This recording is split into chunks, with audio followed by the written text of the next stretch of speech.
আসসালামু আলাইকুম। আমি বাংলাদেশ থেকে বলছি। ফাতিহা চৌধুরী মম ব্লগার থেকে সবাইকে জানাই আবারও অভিনন্দন ও শুভেচ্ছা। দেশ এবং দেশের বাহিরে যে যেখান থেকে আমার ভিডিওটি দেখছেন, আশা করি আল্লাহর রহমতে সবাই ভালো আছেন। আলহামদুলিল্লাহ, আমরাও ভালো আছি। আপনাদের জন্য নিয়ে এলাম আবারও নতুন একটি ভিডিও। এই কাপড়গুলো এগুলো আমি সকালে ধুয়ে দিয়েছিলাম কিছু সময়ের জন্য। আমি এগুলো গুছিয়ে উঠতে পারিনি। এখন দুপুরে হাতে সময় আছে, এই জন্য কাপড়গুলো গুছিয়ে নিলাম। আশা করি আপনাদের সবার ভিডিওটি ভালো লাগবে, শেষ পর্যন্ত দেখতে থাকুন। আর এই যে আমার ছোট ভাই দেখেন এপাশ ওপাশ করে খালি দৌড় দিচ্ছে। ও খেয়াল করেনি আমি ভিডিও করছি, পরে আমাকে বলছিল যে তুমি বলনি কেন আমাকে ভিডিও করছো। ফাতিহার বাবা বাড়িতে থাকা অবস্থায় সবসময় আমাদের বাসায় লোকজন থাকে, তো এই জন্য হয় কি আমার যে ঘরের কাজগুলো একদম সময় মতো করে উঠতে পারি না, হয়তো আধা ঘন্টা 1 ঘন্টা এরকম আগে পিছনে হয়ে যায়। কেননা বাসায় আত্মীয় স্বজন আসে, তো এই সময় সবাইকে আতিথেয়তা করতে হয়। তো সময়ের কাজগুলো আমি সময়ে করে উঠতে পারছি না। তারপরে ফাতিহাও ছোট, সব দিকেই সময় দিতে হচ্ছে। আর রান্না বাড়া তো সবসময় হয়েই থাকছে, সকাল থেকে রাত পর্যন্ত কিছু না কিছু রান্নাঘরে করার জন্য যেতেই হচ্ছে। এই জন্য হয় কি আহ, এই কাজগুলো আমি সময় মতো করতে পারছি না। আর ফাতিহা বুড়িটাও খেলা করে যখন তখন কিছু কিছু কাজ আমি তখন করে ফেলি। তো ফাতিহা বুড়িটা এখন ঘুমাচ্ছিল, এই জন্য আমার হাতের কাজগুলো আমি করে নিচ্ছিলাম। এই যে আপনাদের সঙ্গে কিছু কথা শেয়ার করতে করতে আমার কাপড়গুলো গোছানো হয়ে গেল। এখন আমি এগুলোকে রেখে দিব। আর এই যে সন্ধ্যায় একটু বাইরে বের হয়েছিলাম, কেননা একটু ডাক্তারের কাছে যাওয়ার ছিল, এই জন্য ডাক্তারের কাছে গিয়েছিলাম। তো ফাতিহা বুড়িকে নিয়েই গিয়েছিলাম, কেননা ও যদি বাসায় থেকে কান্না করে আর আমি যদি বাইরে বের হওয়ার জন্য রেডি হই, তখন ফাতিহা বুড়ি কীভাবে যেন বুঝে যায় যে মাম্মাম হয়তো বা এখন বাহিরে বের হবে, এই জন্য কান্নাকাটি শুরু করে দেয়। দেখেন ও কীভাবে তাকিয়ে আছে। সে বাহিরে গেলে যে এত পরিমাণে খুশি হয়, মনে হয় যেন ও সারাদিন বাইরেই থাকতে পারবে, মানে এতটা এক্সাইটেড সে থাকে। আর এই লাইটগুলো জ্বলছিল, ফাতিহা বুড়ি তাকিয়ে তাকিয়ে দেখছিল। আর ওর নানুর কোলে ছিল, তো অনেক কথা বলছিল। এই মোড়টাতে অনেক জ্যাম হয়, এত গাড়ি চলাচল করে। এটা হচ্ছে ময়লাপোতার মোড়, পুরনো ময়লাপোতা যাকে বলে। প্রচণ্ড পরিমাণে ভিড় হয় এখানটাতে। তো এই যে ডাক্তারের কাছে আমরা চলে এসেছি। ম্যাডাম দোতলাতেই বসে। আমু, ফাতিহা ভাত খাবে না? ভাত খাবে না? শোনো শোনো, এই যে এই বুড়ি, এই টুনটুনি, একটু শোনো। আমু, ফাতিহা ভাত খাবে না? এই বুড়ি, খেলায় বেশ। আমুরে, কই ফাতিহা কই দেখে? বাবা, ফাতিহা কই রে?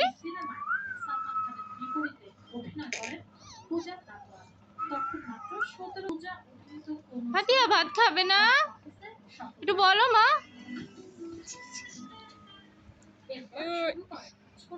ওঠো ওঠো, একা একা ওঠো তো।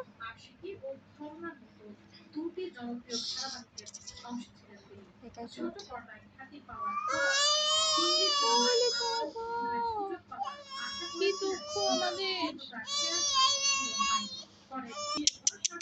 মাম্মা বুকা, ফাতিহা ভাত খাবে? ফাতিহা ভাত খাবে না? এমনি সময় বলবে না, এখন বলে ফাতিহা। আয় বুড়ি, তাত্তা মামা তাত্তা। ডাক্তারের কাছ থেকে আসার সময় আর কোনো ভিডিও করিনি। বাসায় আসার পর এই যে ফাতিহা বুড়ি ওর বাবার সঙ্গে খেলছিল, অনেক দুষ্টুমি করছিল ওর বাবার সঙ্গে।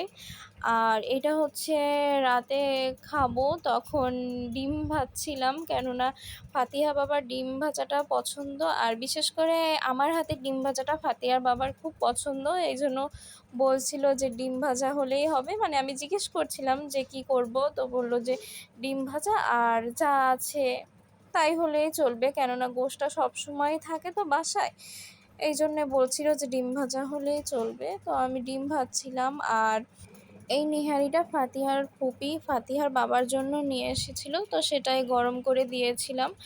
আর এই যে আমার টেবিলে খাবারগুলো সব গোছানো হয়ে গেছে, রাতের খাবারের জন্য সব কিছু রেডি। ফাতিহার বাবাকে ডেকে নিয়ে এসেছিলাম, তো ফাতিহার বাবা খেতে বসেছে, আর আমি ছোট্ট করে একটা ভিডিও করেছিলাম, সেটাই আপনাদের সঙ্গে শেয়ার করলাম। ফাতিহার বাবা আমরা সবাই একসঙ্গে বসে খাচ্ছিলাম তখন। নিহারি আপনাদের কার কার পছন্দ অবশ্যই কিন্তু কমেন্টের মাধ্যমে আমাকে জানাবেন। রাতের খাবার শেষ করে যে প্লেটগুলো ছিল ওগুলো আমি ধুয়ে নিচ্ছিলাম, কেননা আমি রাতে কখনো প্লেটগুলো রেখে দেই না, এঁটো প্লেট আমি সঙ্গে সঙ্গেই না হলেও কিছুক্ষণ পরে ধুয়ে রাখি। ফাতিহা বুড়ির বাবাটাও যাওয়ার সময় হয়ে এলো। ফাতিহা বুড়ির বাবা চলে গেলে আমাদের বাসাটা পুরো খালি হয়ে যায়, তখন তেমন কোনো মানুষজন আমাদের বাসায় আসে না, তেমন কোনো আত্মীয় স্বজনও আসে না, তখন বাড়িটা পুরো খা খা করে। আর ফাতিহা বাবা যখন থাকে তখন আমাদের বাসাটা পুরো একদম লোকজন মানুষজন আত্মীয় স্বজনে একদম ভিড় থাকে, সব সময় লেগে থাকে। তো ফাতিহার বাবা হয়তো বা আর 1 দিন বা 2 দিন আমাদের সঙ্গে এখানে দেশে থাকবে, আবার ফিরে যাবে।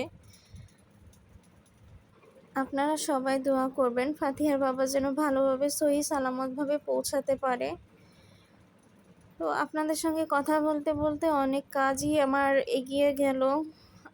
আপনাদের যদি আমার ভিডিওটি ভালো লেগে থাকে অবশ্যই লাইক, কমেন্ট, শেয়ার এবং সাবস্ক্রাইব করবেন।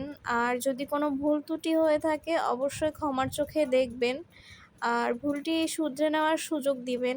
জানি না ভিডিওটি কেমন লেগেছে, যদি ভালো লেগে থাকে অবশ্যই আপনারা আমাকে সাপোর্ট করবেন। তো আজকের ভিডিওটা আর বেশি বড় করব না। সারাদিনের আমার আজকের কাজগুলো এগুলোই ছিল, তাও অনেক কাজ আর অনেক কিছুই আপনাদের সঙ্গে শেয়ার পারিনি, হয়তোবা আমি সময় করে উঠতে পারিনি, এই জন্য আপনাদের সঙ্গে আমার অন্যান্য যে মাঝের কাজগুলো ছিল, কিছু করণীয় ছিল, ওগুলো আমি আপনাদের সঙ্গে শেয়ার করিনি। আমার থালাবাটিগুলো এখনও ধোয়া হয়নি, আপনাদের সঙ্গে অনেক কথা এর মধ্যে শেয়ার করলাম। এই যে আর পাশে আমার বোন দাঁড়ানো ছিল, ওর সঙ্গেও কিছু কথা বলছিলাম। থালাবাটিগুলো মাজা হয়ে গেল, এখন ধুয়ে সব কিছু ক্লিন করে রাখবো, বেসিনটাও ক্লিন করে রাখবো একবারে, যাতে সকালে উঠে আমাকে নতুন করে আবার থালাবাটি ধুয়ে সব কিছু গোছাতে না হয়। এই জন্য রাতে কিছু কাজ করে রাখলে সকালের জন্য খুব ভালো হয়।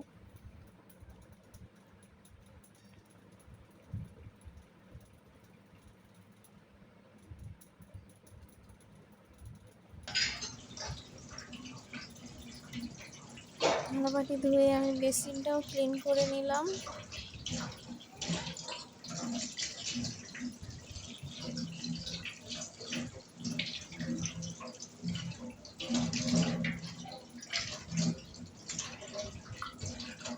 আর এই যে এত রাতে আমি কাজ করছি, কিন্তু ফাতিহা বুড়িটা কিন্তু এখনও ঘুমোয়নি, ও কিন্তু এখনও ওর বাবার সঙ্গে রুমে বসে খেলা করছিল।